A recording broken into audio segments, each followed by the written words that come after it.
Hey y'all, I'm Felicia Wallace, Purpose Empowerment and Leadership Coach and the host of the 𝒍𝒂𝒚𝒊𝒏𝒈 Self-Doubt Podcast. So today I want to talk about something that I have talked about before on the podcast.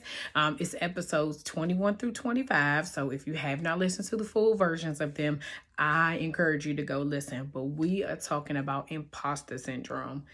Man, imposter syndrome is something that I didn't realize until I was actually on this journey that I suffered from for probably an extensive amount of time.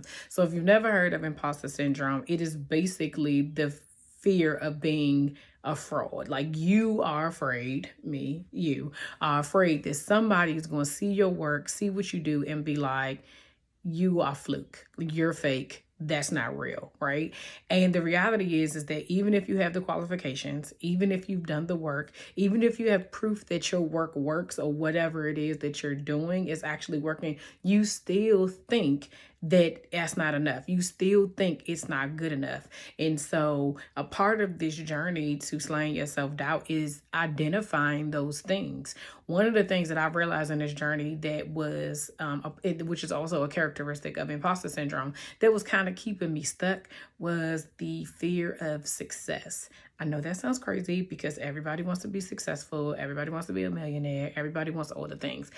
But when God gives you something, and you know what it is, and you like, he want me to have all of that, sometimes it's scary. Sometimes that can stop you dead in your tracks because you like, what? That's when the imposter syndrome kicks up, right? You're like, what happens when I do get it? What am I supposed to do with it? It's so scary that you just stop. You don't move any further because you're afraid that if I actually, do I deserve that? Am I worthy of what it is that he says that he's going to give me? The answer is yes, first of all. But with you acknowledging that, it allows you to be able to do the work to get to that place where it's not as scary. I ain't going to say it ain't going to still be scary, but it won't be as scary. So I'm going to encourage you today to go listen to episodes 21 through 25. Let me know whether or not any of those characteristics resonate with you. You can send me a DM or you can comment on this video below. But I love to see if I'm not by myself. I know I ain't by myself, but I love to see whether or not you're going to be honest with yourself and say which one it is